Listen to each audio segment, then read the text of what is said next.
ini juga sebuah penghormatan saya pribadi kepada kaum perempuan. Banyak kaum perempuan ini di masa usianya yang lansia itu banyak ditinggalkan oleh anaknya. Mudah-mudahan ridho ya. Iya, dia bagi rasa sama-sama.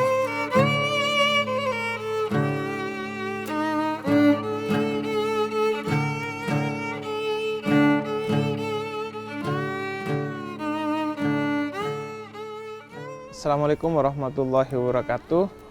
Kembali kita di program Harmoni Ramadan. Di waktu ini saya sudah bersama Bapak Rul Mustafa. Beliau dikenal sebagai seorang lelaki 1000 janda. Apa yang dimaksud dengan lelaki 1000 janda dan lain sebagainya, kita akan ngobrol-ngobrol pada kesempatan kali ini dengan, saya menyebutnya Bapak Irul. Pak Irul, apa kabar Pak Irul? Baik, alhamdulillah. Pak Irul, sebelumnya apa yang dimaksud dengan lelaki 1000 janda ini? Tolong diklarifikasi dulu. Ya, jadi saya punya gerakan yang menafkahi janda-janda lansia, tapi tidak menikahi, yang menafkahi. Cuma dalam perjalanannya karena jadi banyak, akhirnya teman-teman bilang, ayo target 1000 gitu kan. Akhirnya muncullah jadi lelaki yang 1000 janda. Nah, itu dilakukan sejak kapan, Pak? Jadi gerakan ini sebenarnya terinspirasi dari almarhum ibu saya. Dulu almarhum ibu saya tinggal di sebuah kampung gitu ya, kampung padat penduduk. Jadi karena beliau tuh pedagang nasi uduk gitu kan, dan dikenal oleh masyarakat sebagai orang yang pandai memasak. Jadi setiap dia memasak, beliau selalu lebihkan masakannya. Nah, kelebihannya itu diberikan kepada janda-janda yang teman-temannya yang duafa, terus orang-orang yang tetangga-tetangga sekitar gitu kan. Nah, itu terus berlanjut sampai beliau meninggal. Kebaikan itu terhenti gitu kan. Saya akhirnya mikir, kok kenapa kebaikan ini terhenti ya? Buat teman-temannya yang duafa, yang janda-janda itu kan pasti membutuhkan makan. Akhirnya saya memulai memberikan sembako kepada teman-teman beliau yang janda yang kekurangan gitu kan. Saya titipkan ke adik saya yang kebetulan masih tinggal di sana.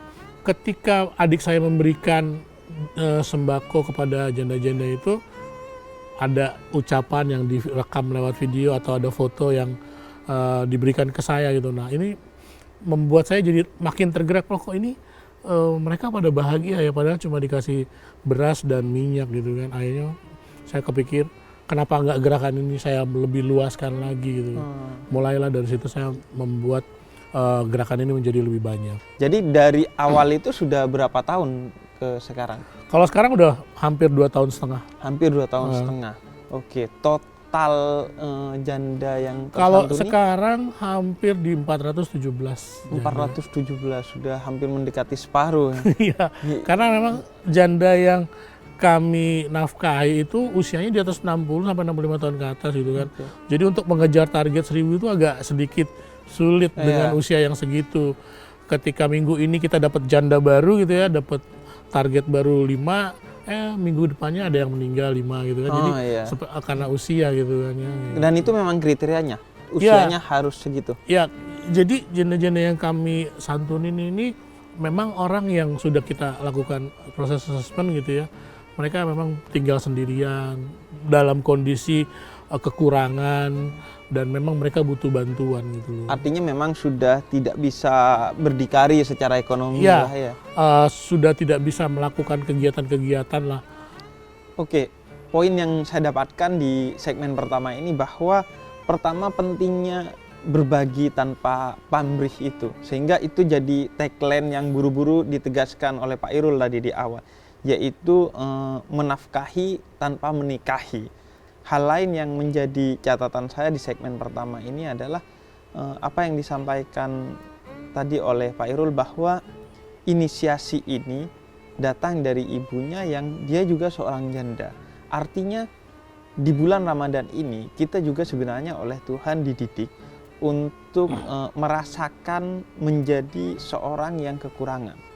Kita merasakan kelaparan dan kehausan di siang hari, sehingga diharapkan salah satu hikmah dari puasa kita di bulan Ramadan ini adalah kita muncul solidaritas dan empati karena sudah pernah merasakan beratnya jadi orang yang kelaparan dan kehausan, sehingga suatu hari di luar bulan Ramadan kita tidak akan membiarkan ada orang yang kelaparan dan kehausan di sekitar kita. Sebagaimana tadi ibu dari Pak Irul, karena merasakan beratnya menjadi seorang janda, dia tidak mau membiarkan ada janda yang terlantar di sekitar dia. Kita akan melanjutkan di segmen kedua bersama saya dan Pak Irul ngobrolin tentang lelaki 1000 janda.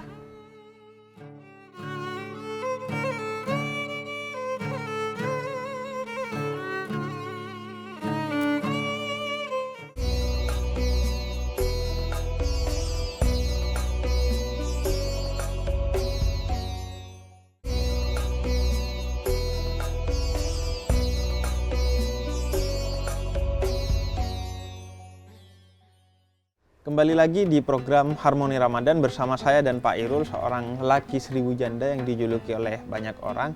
Dan apa yang dilakukan oleh Pak Irul ini sebenarnya adalah sesuatu yang disetarakan dengan jihad, yaitu ibadah tertinggi oleh Nabi dalam hadis Bukhari dan Muslim.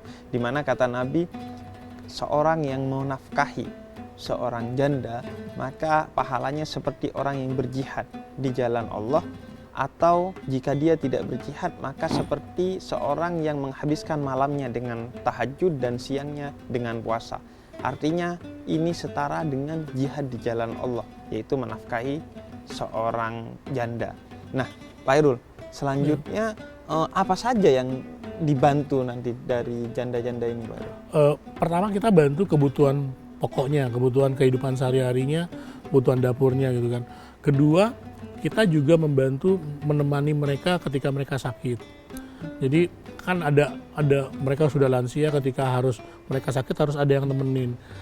Jarak dari rumah sakit ke rumah beli mereka juga pasti jauh. Bagaimana juga mereka mengurus BPJS dan lain-lain, itu kan mereka juga akan kesulitan. Nah, kita bersama sekolah relawan dan teman-teman relawan mendampingi mereka ketika ada yang sakit gitu kan. Kedua juga mendengarkan curhatan mereka, itu juga salah satu yang penting gitu. Ternyata mereka merasa, oh ada orang masih mau dengerin kami ya, ada orang yang merasa, jadi beliau ini, para janda ini merasa ada keluarga baru gitu. 400 lebih janda diberikan sembako, pendampingan dan lain sebagainya. Pertama dari segi dana, Pak Irul, itu kan tidak sedikit menyantuni 400-an janda, apalagi targetnya 1000. Dari mana itu, Pak Irul? Ya, berawal dari memang uang pribadi yang saya sisihkan dari hasil saya punya restoran gitu ya. Selanjutnya, tapi ketika pada jalan aksinya banyak para netizen yang nitip gitu kan, Bang saya mau nitip berikan ini ke janda-janda gitu kan. Akhirnya saya merasa ini harus rekening yayasan, rekening lembaga. Akhirnya saya memberikan ini ke sekolah relawan. Jadi sekolah relawan yang meng-college dana-dana dari para netizen nanti yang disalurkan melalui saya gitu. Oh, salah satunya ke 1000 janda, ke 1000 janda, 1000 janda ini. Jadi dari pendanaan yang didapatkan dari luar kemudian disalurkan selain juga dari pribadi. Ada jalur lain atau hal lain yang biasanya datang? Selama ini enggak sih, masih dari netizen dan uang pribadi. Ini gerakan saja atau memang ada yayasannya? Ada yayasan, saat ini ada yayasan di sekolah relawan gitu kan. Dan kami menghimpun anak-anak muda untuk melakukan pendampingan. Seperti datang seminggu sekali ke para lansia untuk sekedar mendengarkan, atau misalnya ada informasi ibu ini sakit, mereka akan mengantar ke rumah sakit atau ke klinik. Dan mengurus semua urusan administrasi. Iya. Nah, selanjutnya juga yang pengen saya tahu itu curhatan-curhatan tadi, Pak Irul. Nah, misalnya gini deh, ini di bulan Ramadan, ketika mau masuk ke bulan Ramadan, wah semua orang heboh, beli ini, beli itu, mempersiapkan ini dan itu, artinya semua semarak, berbahagia. Nah, kalau dari para janda yang disantuni ini, gimana kisah-kisahnya? Saya banyak belajar menjadi orang yang sangat bersyukur ketika berhadapan dengan mereka gitu. Ketika kami tanya, Mak maunya apa sih ke bulan puasa? Ya mereka hanya bilang, yang ada di depan kita ya itulah menjadi rezeki kita gitu kan. Ya saya terus gali ketika ya kadang mereka cuma lihat kurma itu di TV gitu kan, atau denger cerita doang gitu. Kurma itu rasanya seperti apa mereka hampir dibilang belum pernah tahu gitu kan. Nah itu insya Allah Ramadan ini tahun ini saya akan beli banyak kurma dan akan saya sebarkan, karena hampir ketika saya melakukan interview dengan para janda-janda ini, mereka belum pernah merasakan yang namanya kurma. Ya kalau kurma jenisnya banyak-banyak ya. Kurma yang paling murah aja mereka belum pernah nyoba ya.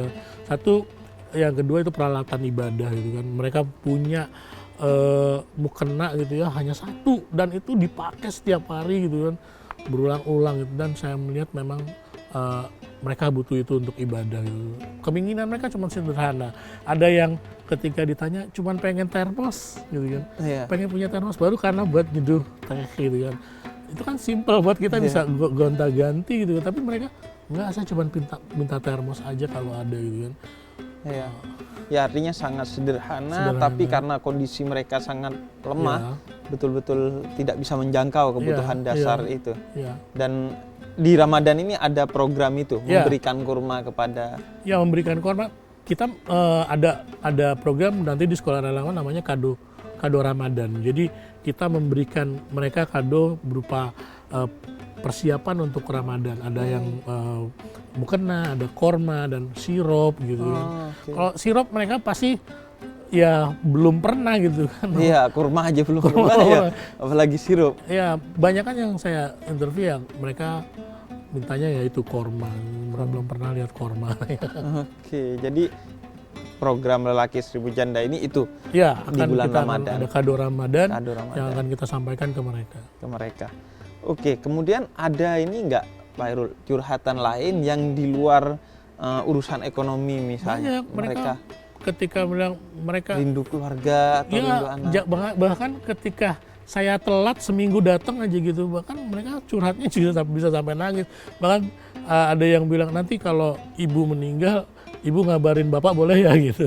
Jadi bapak yang mengurusi. Iya juga. Gitu kan, minta kita yang urusin, minta kita yang ini. Padahal kan kita bukan keluarga ya, tapi mereka menganggap kita, ayo kalian yang ngurusin kita ya, soalnya mereka sudah merasa nyaman dengan kita gitu. Jadi Pak Irul sudah menjadi keluarganya mereka. Dan saya yakin Pak Irul dan kawan-kawan relawan Seribu Janda ini juga menjadi bagian yang disebutlah dalam doa-doa mereka karena besarnya pengaruhnya bagi mereka. Kita akan lanjut di segmen ketiga nanti mendengar cerita-cerita dari Pak Irul. Yang saya ingin garis bawahi di segmen kedua ini adalah bahwa utamanya adalah edukasi sebenarnya. Bagaimana apa yang dilakukan Pak Irul ini mengedukasi orang, pertama orang luar untuk ikut juga mengurusi urusan-urusan para janda. Obrolan ini ingin menjadi edukasi sekaligus inspirasi dan panggilan bagi kalian untuk ayo kembali temui ibunya untuk mengurusi urusan-urusan mereka, karena kalian adalah harta terbesar dan terindah yang mereka miliki. Kita akan lanjut di segmen ketiga bersama saya dan Pak Irul di program Harmoni Ramadan.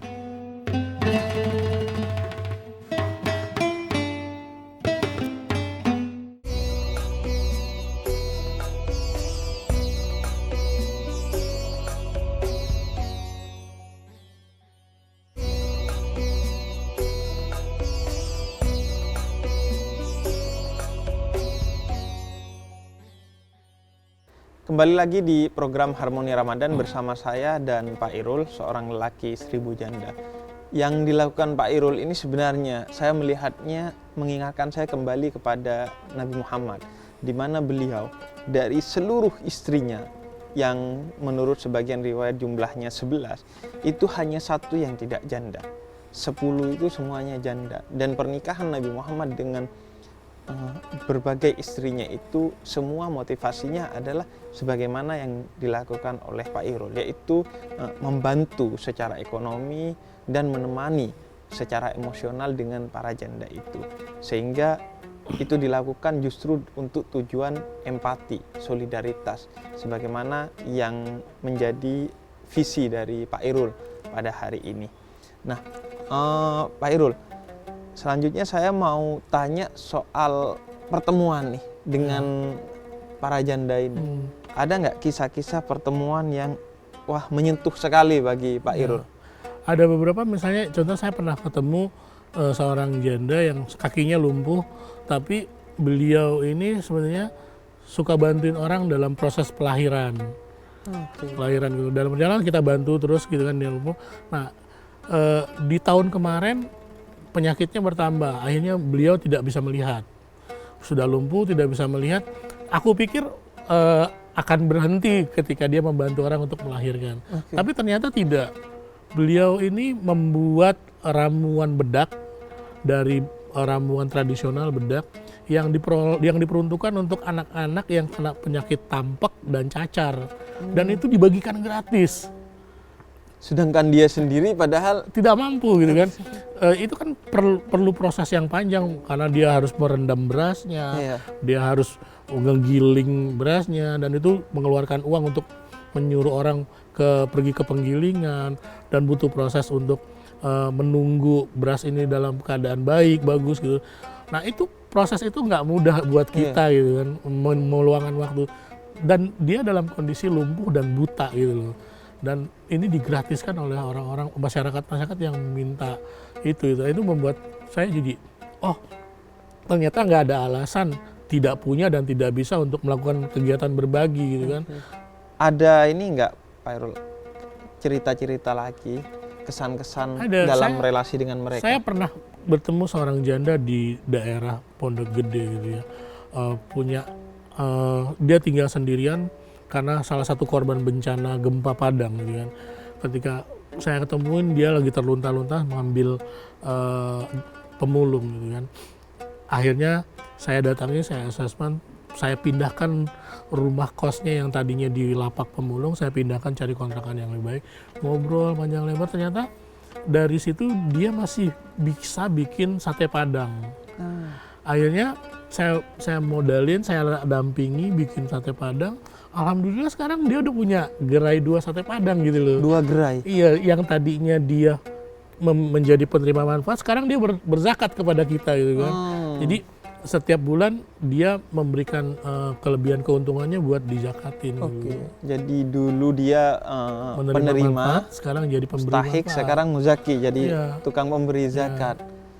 Dan itu tadi pemberdayaan ekonomi juga bagian dari program. Memang harus didampingi gitu kan, mereka harus diajari, didampingi, kita bantu lewat media sosial untuk ayo order nasi sate Padangnya di sebelah sini kalau ada yang ulang tahun, ada yang hajatan gitu. Gitu, jadi dan itu yang membuat mereka kemudian. Dan yang terpenting mungkin bukan hanya secara ekonomi, tapi secara emosional mereka seperti hidup kembali. Ya, karena merasa ada keluarga kembali. Ada keluarga dan bahkan sampai memberi.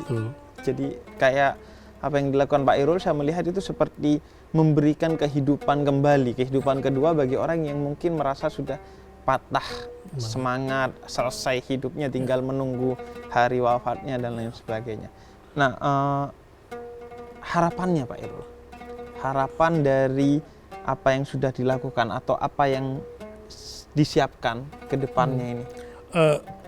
Saya merasa program dan gerakan saya ini berhasil ketika banyak di daerah melakukan hal yang sama. Tapi saya merasa gerakan ini tidak berhasil ketika banyak yang lapor ada janda di sekitarnya. Artinya mereka tidak terinspirasi dengan gerakan saya. Tapi ketika saya tahu, kayak alhamdulillah sekarang di Garut ada namanya Panda Garut, penolong janda Garut gitu kan. Terus di daerah Cirebon ada lagi pemburu janda. Nah, mereka menyatakan terinspirasi dari gerakan saya. Nah, saya merasa itu berhasil gitu kan. Mudah-mudahan gerakan saya ini bisa di copy paste di seluruh Indonesia dari hal yang terkecil aja. Pertama, jaga ibu gitu kan. Yang kedua, tetangga kanan kiri gitu kan. Kita di lingkungan sekitar aja yang terdekat. Jangan sampai ada lagi para lansia yang berdagang keliling di jalanan gitu kan. Nah, itu kan juga membuat kasihan, miris ngelihat udah lansia tapi mereka masih berdagang. Ayo dibantu gitu kan. Jadi harapannya semua orang terinspirasi dan melakukan hal yang sama. Bukan malah melapor ke Pak Irul. Kalau melapor artinya ini bukan tugas saya sebetulnya. Ayo tugas bersama-sama. Saya cuma menginspirasi orang lain, ayo melakukan yang sama. Tidak akan berhenti sampai 1000 janda. Tidak akan berhenti. 1000 janda itu hanya sekedar nama gitu kan, sekedar branding. saya akan terus melakukan kegiatan dan saya akan terus mencari janda. Terima kasih Pak Irul atas Kesempatannya. waktunya, atas kesempatannya.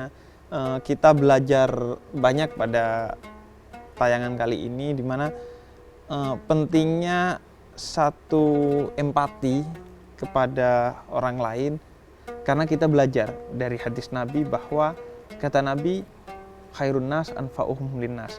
Sebaik-baiknya manusia adalah yang bermanfaat kepada orang lain dan bukan muslim, bukan seorang mukmin kata Nabi.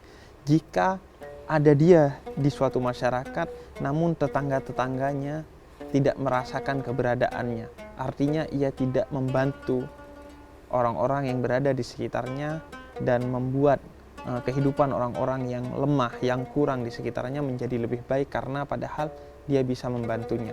Orang yang seperti itu kata Nabi bukanlah seorang mukmin, bukanlah seorang muslim yang sejati yang dikehendaki oleh ajaran Islam.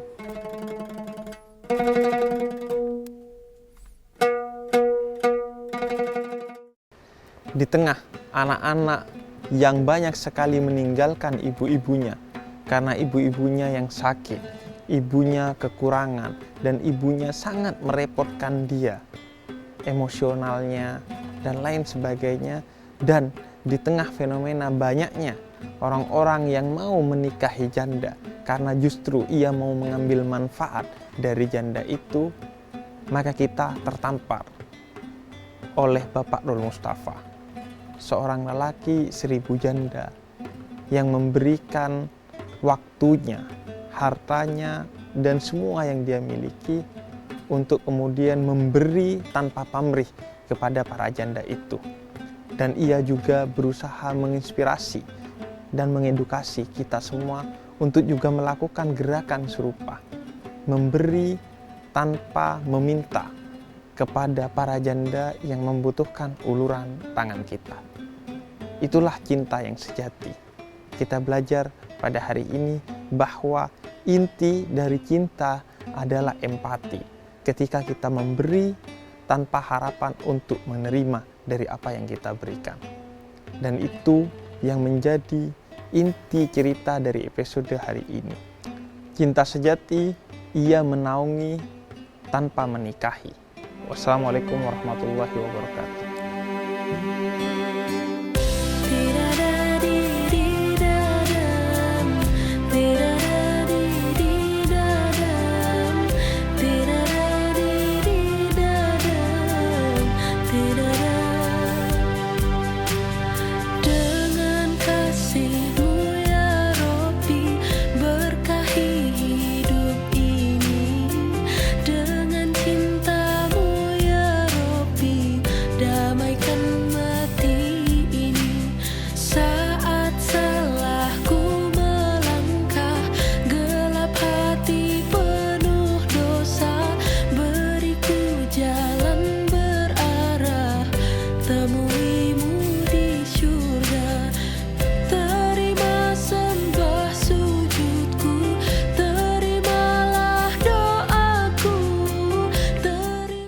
Program ini dipersembahkan oleh